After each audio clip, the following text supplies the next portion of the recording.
Good morning, my lovely kiddos and my future mathematicians. Today we're going to be talking about box and whisker plots. And I think these are really easy and they do a great job at representing some data sets. So hopefully we have a fun time today. All right, so first things first, as per usual, we're going to start off with our definition. So box and whisker plots.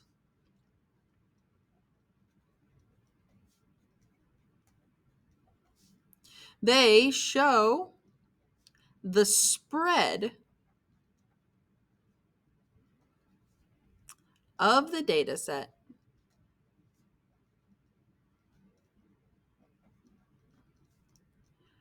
along a number line. So obviously, first things first here is we're going to need a number line. And then there are going to be 5 things on this number line that I'm first going to show you, and then we're going to do problems together. Okay, so first things first, I'm going to draw a number line. And because we don't have data for this number line, I'm just going to add some tick marks to kind of give the illusion of measurement. Yeah, we have numbers here. We're just not going to list them. Okay, and like I said, we're going to have 5 things on this, and we're going to label each one. So first things first, we're going to have a point on either extreme of our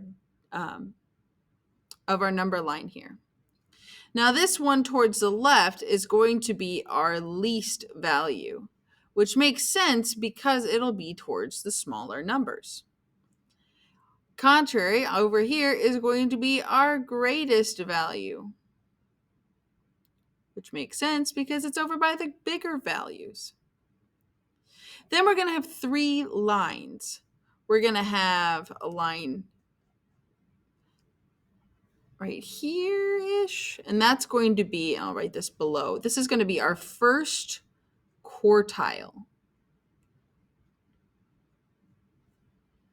Our first quartile. Then we're going to have another one over here, and that's going to be our third quartile. And we're going to have one towards the center. And I know what you're thinking. You're thinking, oh, that's a second quartile. I know it. But we actually know the name of this one. This is our median. So what we're going to do to make this an official box and whisker plots is we're going to connect the tops, connect the bottoms, make your box, and then connect to the 2 extremes. So what we're going to do today is when we are given a data set, we are going to find all 5 of these and then make our graphs. So let's go ahead and get started on our first example here. So we are given the data set. We have 24, 30, 30, 22, 25, 18, 25, 28, 30, 27, and finally 25. Now, with looking at what we need to find, our least value, our greatest value, and our median, the 3 things we know, the best thing to do with our data set to start off, it would probably be to order it from least to greatest. So let's go ahead and do that. So let me move this down a little bit. If we order these from least to greatest, we have 18, 22, 22, 24, 25, 25, 25, 27, 28, 30, 30, and 30. And just to double check, it's best practices that when we start off with your data, you count 1, 2, 3, 4, 5, 6, 7, 8, 9, 10, 11. I missed one. Oh, there was an extra 22 that I didn't write down that was supposed to go right in between the 25 and the 18. So I'll add that on. So we have 12 total values. And then when we organize it from least to greatest, we still have 1, 2, 3, 4, 5, 6, 7, 8, 9, 10, 11, 12 values. So make sure you didn't lose any numbers like I did. And what we're going to do is we're going to look at our least value, at our greatest value, at our median, at our first quartile, and our third quartile. We're going to find all of those right now.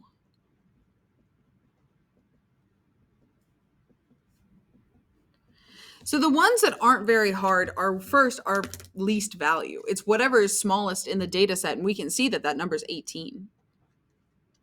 And for our greatest value, again, it's not hard to see that our greatest value is 30. To find our median, just like in our last section of our statistics unit, when we found our mean, median, range, mode, standard deviation, etc., we would cancel out our least and our greatest value. And we would do it in pairs. Again, least, greatest, least, greatest, least, greatest, least, greatest. And we are left within the center 2 25s. Now, traditionally, when we have had two numbers in the center, we can add them up and divide by 2 and find their average. But here, since they are both 25, and taking the average of the two of the exact same number will just leave you with that number. Our median is 25. So what we're going to do is we are going to draw a line where our median is. And to find our first and third quartiles, we are going to take the median of the first half of our data to get our first quartile, and then take our median of the second half of our data to get our third quartile. So to get our first quartile, we again cross out our largest and our smallest in pairs. Again, smallest, largest, and we are left with 22 and 24. Now, what we could do is we could add them together and divide by 2, or we could think real hard and think between 22 and 24, what number fits perfectly between them? And that number is 23. That is equidistant from both 22 and 24. Looking at the other side, we are going to cross out least, greatest, least, greatest. And we are left with these two numbers in the center, 28 and 30. Again, thinking of what number is perfectly in between them, that would be 29.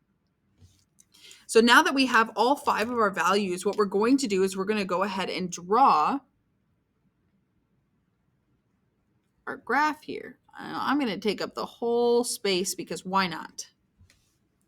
And this time we do have to go from 18 to 30. Now you could just go from 18 to 30, or you could go from 15 to 35. As long as our range is in there, I don't care where you start and end.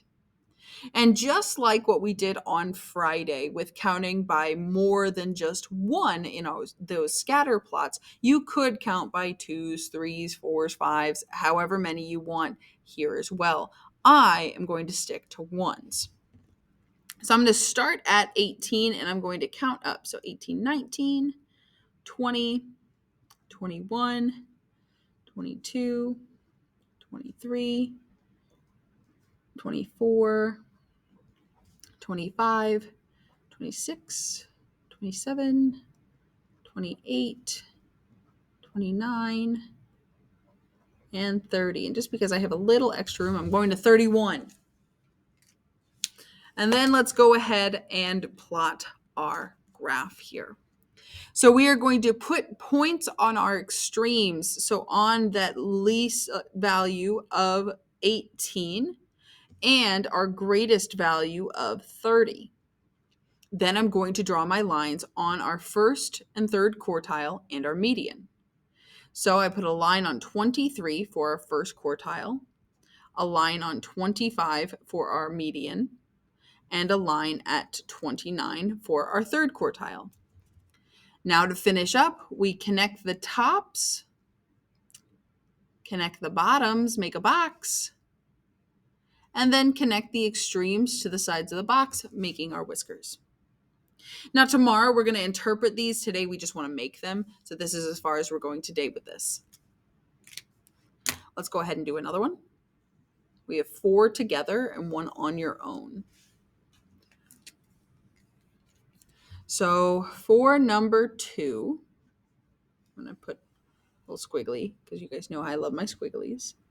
We have the data set 16, 18, 20, 25, 17, 22, 23, and 21. Now, first thing we want to do is we want to organize this from least to greatest. So we have 16, 17, 18, 20, 21, 22, 23, and 25. Now we're going to have to go ahead and find, I forgot to write it down, our least value, our greatest value,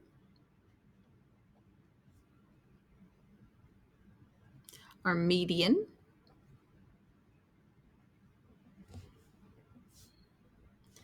our first quartile,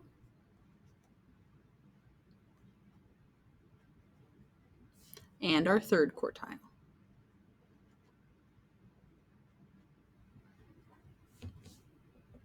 And then I'm going to go ahead and draw my number line right now, even though I don't know what my range will be yet. So we are going to go ahead and find our least and greatest values first. We can see that our least value is 16 and our greatest is 25. Our median, we're going to cross out our smallest and our largest value in pairs. Smallest, largest, smallest, largest.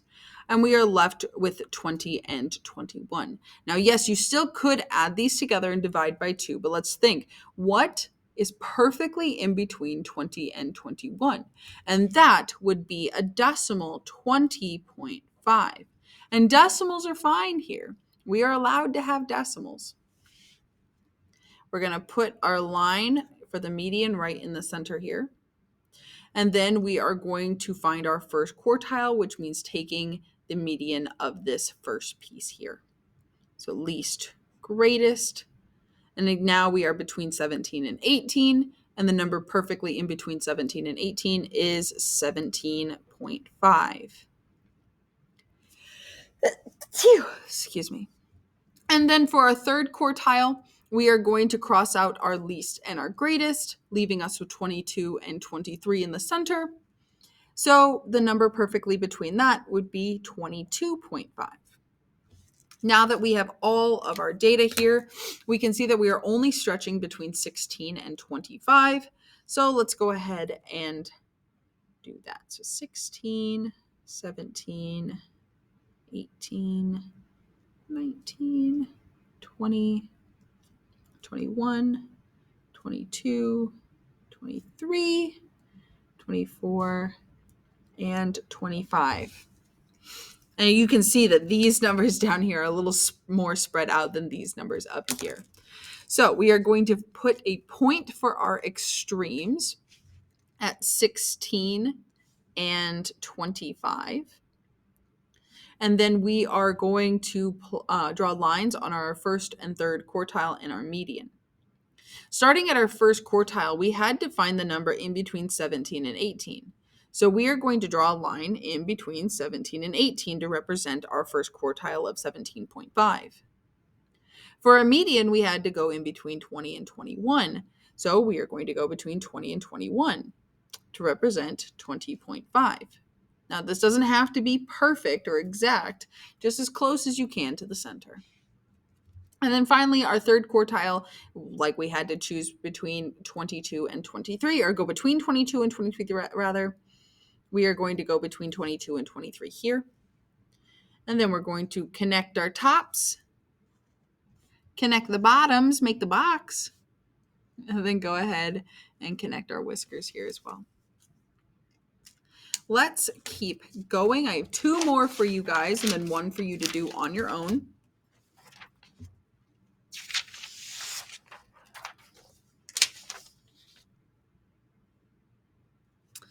All right. So for number 1, we have the data set 3, 2, 3, 4, 6, 6, 7. Now to order this from least to greatest, we are going to get 2, 3, 3, 4, 6, 6, 7. We're going to once again find our least value, our greatest value, our median, our first quartile,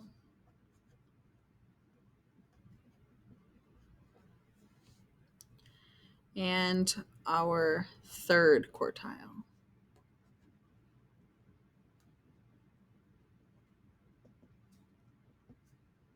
All right, so we ordered this from least to greatest, so we can very well see that our least value is 2, our greatest value is 7. When we find our median, we cross out least, greatest, least, greatest, least, greatest, and we are left with a single number in the center, and that is our median, the 4. And the question becomes then, where do we draw that line that separates our first and third quartile data sets? And if we're putting it on this side, then that's not fair. The data sets aren't equal. And if we put it on this side of the 4, then again, they're not equal. And it's not like we can just put a 4 on each side because then we're counting an extra 4. So what we're going to do is we are going to draw a line through the 4, and the 4 doesn't get to be involved in either of the first or the third quartiles. They just don't get involved. So to find our first quartile, we cross out least, greatest, and find that our first quartile is 3, the number in the center here. And then for our third quartile, least, greatest, we find out that it is 7. No, it is 6. I pointed at 6, I said 7. And we're going to go ahead and draw.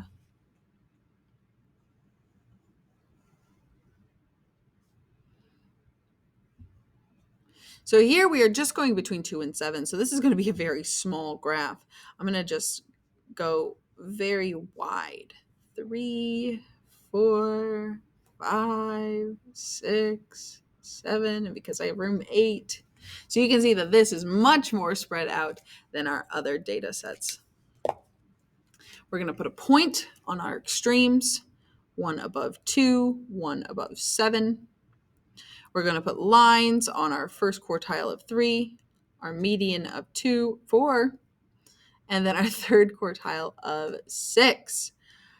Connect your tops, connect the bottoms, make your box, and then connect the sides of the box to your extremes to make your whiskers. Next one. Oh, I wrote 1 instead of 3.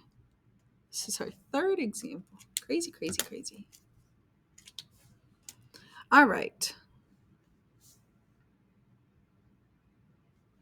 So for our fourth and final example that we are going to do together, we have the data set 1, 2, 5, 6, 9, 12, 7, and 10.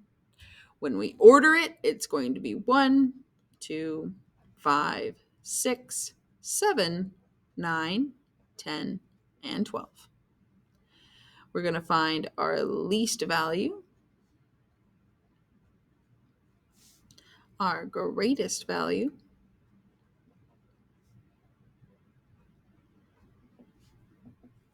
our median, our first quartile,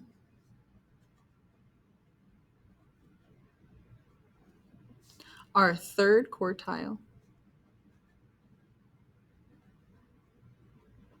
and then we are going to graph. Okay, So from our ordered data set, we can see that our least value is 1, our greatest value is 12. We can see that we have to cross out least, greatest, least, greatest, least, greatest to get in between 6 and 7. The perfect number between 6 and 7 is 6.5. We put our line through where the median is. And then we are going to calculate our first quartile by calculating the median of the first half of the data. So least, greatest, and then we have 2 and 5. Now the tricky thing between 2 and 5 is that they are not right next to each other. So there are two whole numbers between 2 and 5, and that is 3 and 4. Now 3 would be too close to 2 and too far away from 5, and 4 would be too close to 5 and too far away from 2. So we have to go in between even those. So that makes 3.5 right in the middle of 3 and 5 for our first quartile.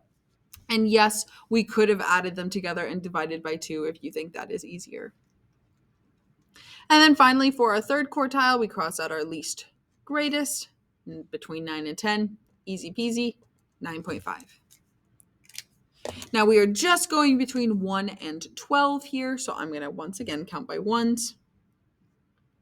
2, 3, 4, 5, 6, 7, 8, 9, 10, 11, 12, 13. And let's go ahead and graph this. So once again, we're going to put points on our extremes. 1 on 1 and 1 on 12. And then we're going to put a line in between 3 and 4 for 3.5, a line in between 6 and 7 for 6.5, and a line between 9 and 10 for 9.5. We are going to connect the tops, connect the bottoms, make the box, and then connect the sides of our box to our extremes, making our box and whisker. Now, finally, for number 5, the ones I want you guys to do on your own, you have the data set 3, 5, 2, 9, 1, 8, and 2. Go ahead and try that out, and once you figure that out, go ahead and upload a photo of this into our Google Classroom, and I will see you guys tomorrow.